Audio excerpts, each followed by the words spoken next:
शुरुआत करेंगे सलाम दक्कन की।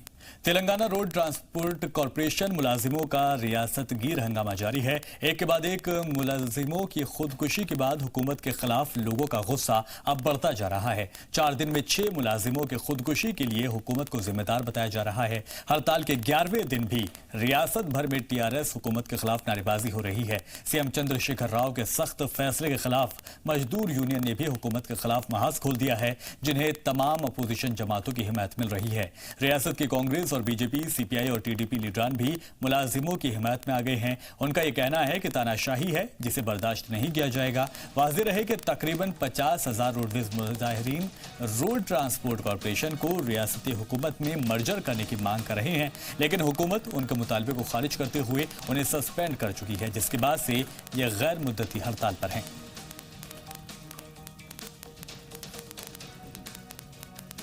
तो रोडवेज मुलाजिमों का ये जो आंदोलन है वो एहतजाज लगातार जारी है।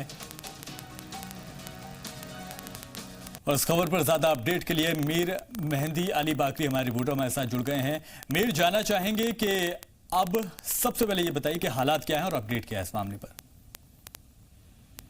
तेलंगाना के हालात वाकई संजीदा हैं, तशवीशनाक है, क्योंकि आरटीसी के 48,000 से ज्यादा जो एम्प्लॉइज स्ट्राइक पर आई हैं उन्हें अब पॉलिटिकल सपोर्ट भी मिल रहा है जी, उन्हें एडवोकेट सपोर्ट मिल रहे हैं, उन्हें वाटर वर्क्स और इलेक्ट्रिसिटी डिपार्टमेंट भी अब ऐलान किया है कि वो उनकी सपोर्ट के लिए वो आ जाएंगे। तो इस तरह का अगर ऐसा चलता रहा तो 10 दिन के लिए टीचर्स जो है स्कूल बंद कर दिए गए हैं, ताकि बच्चों की आमोदरफ के लिए प्रॉब्लम होती है। उनके सोचना स्कूल के भी छुट्टियां बढ़ गए, जिसको लेकर टीचर्स भी एहतजाज पे आने वाले हैं। कुल मिलाकर student union, teachers union, water works, electricity department, ये तमाम लोग रोड पे आने की तैयारी कर रहे हैं। ठीक है मीर मेहंदी, बीच में खबर यह भी आई थी कि जो जिन लोगों को निकाला गया है उनकी जगह नई भर्ती होंगी, इसको लेकर क्या कुछ चल रहा है? इसको लेकर अभी तो कोई जियो इशू नहीं हुआ है जी। सीएम ने हो सकता है इनको बढ़ाने के लिए बोला है, क्योंकि अब तक कोई जियो इशू नहीं हुआ रिक्रूटमेंट के लिए। 210 प्राइवेट सीएम ने हायर किया है जो चल रहे हैं, तो 2000 रुपये पर डे के हिसाब से उन्हें दिया जा रहा है डीजल को छोड़कर। लेकिन ये होने वाला नहीं है, क्योंकि पूरी अपोजिशन इस वक्त हुकूमत को घेरने की तैयारी कर रही है और 19 तारीख को इस माह के हो सकता है बंद का ऐलान करे, जो पूरी कामयाब हो सकती है, क्योंकि कांग्रेस, बीजेपी, आप पार्टी, टीडीपी, जनता जो आंध्र प्रदेश की पोलिटिकल पार्टी है वो भी इन्हें सपोर्ट कर रही है। तो लामहला इस वक्त केसीआर परेशानी के घेरों में गिरे हुए हैं। स्टेट इस वक्त पड़ जाओ, जिस तरह से अलग तेलंगाना के लिए जब डाउन स्ट्राइक की गई थी, उसी तरह अब ये माहौल बनता जा रहा है। आहिस्ता आहिस्ता तमाम यूनियंस, हर डिपार्टमेंट के यूनियन आरटीसी को सपोर्ट करने आ रही है, क्योंकि 2 लोग अब तक मर चुके हैं, 2 लोग अब तक अटेंडेंस सुसाइड कर चुके हैं। तेलंगाना अलग तेलंगाना के बाद से यह पहला इतने बड़े पैमाने पे एहतजाज करने के लिए लोग रोड पर आ रहे हैं।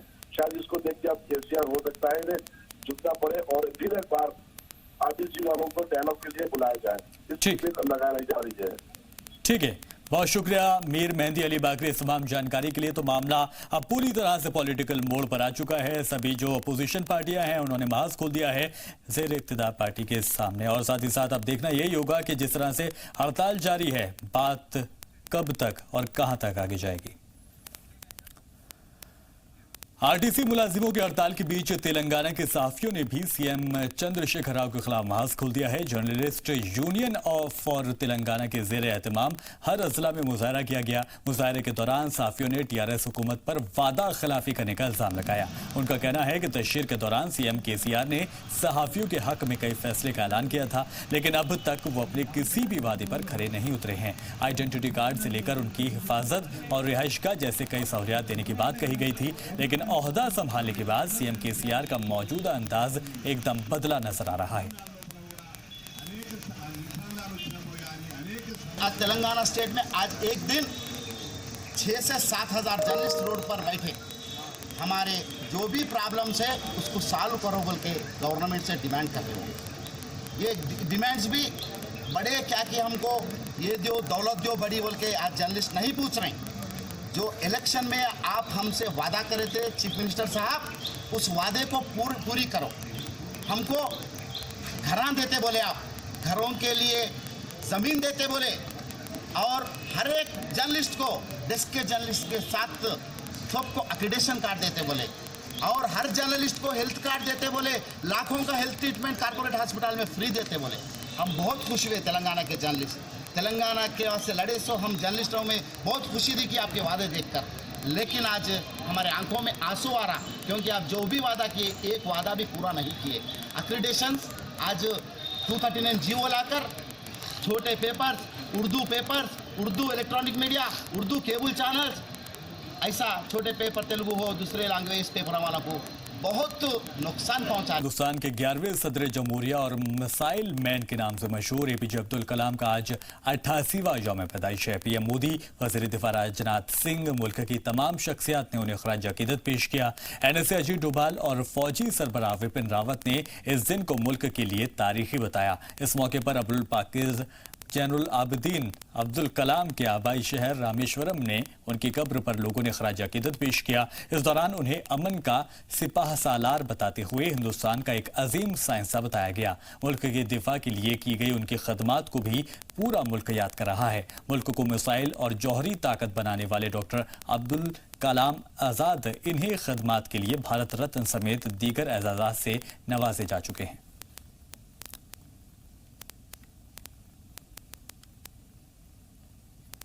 जिस व्यक्ति के कारण, जिस शख्सियत के कारण दुनिया के चुनिंदा न्यूक्लियर पावर वाले देशों में हमारा भारत आकर खड़ा हुआ है, उसकी बर्थडे है, उसका जन्मदिन है।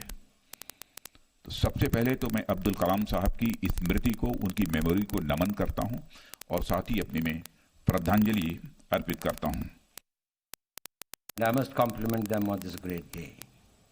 It's also a very special day because this is our anniversary of one of the great Indian luminary who had contributed so much in so many diverse ways for making this country strong.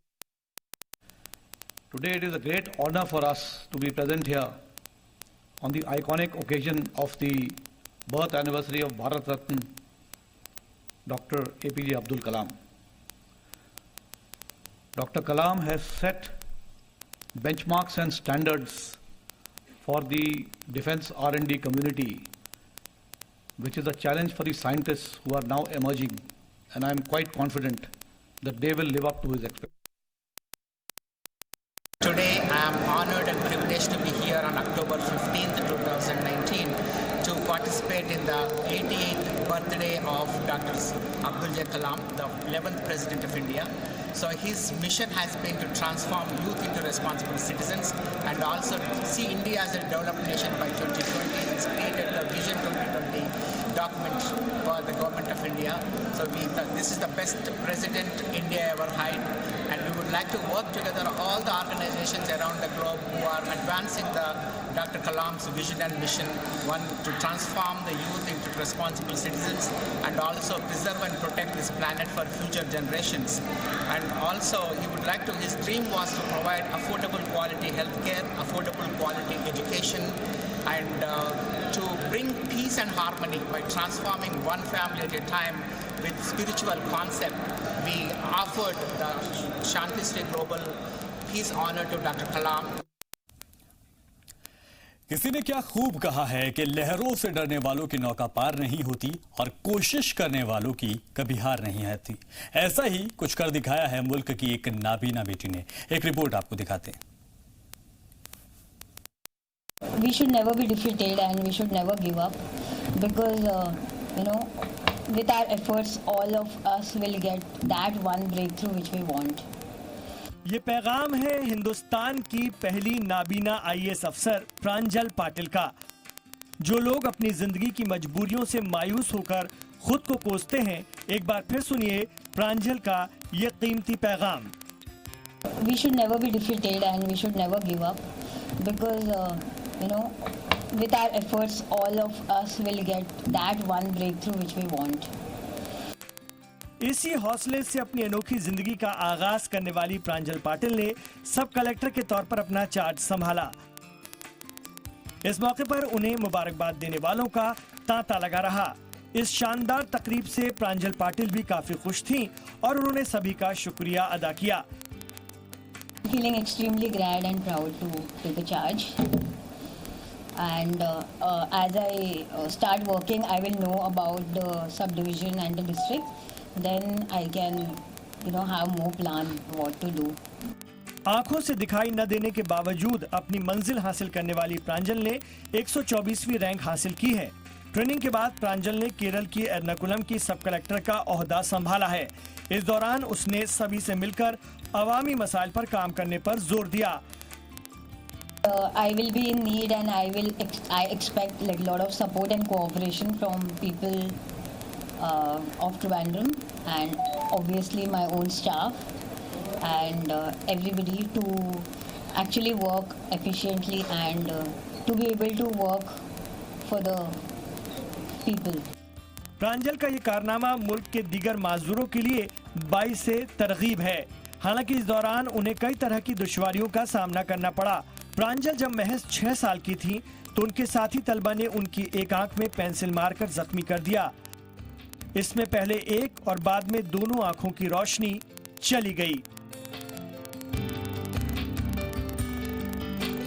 हालात से हार नहीं मानने वाली प्रांजल ने अपनी मंजिल को हासिल कर लिया है। साथ ही ये भी साबित कर दिया कि जब हौसले बुलंद हो तो कुछ भी नामुमकिन नहीं है।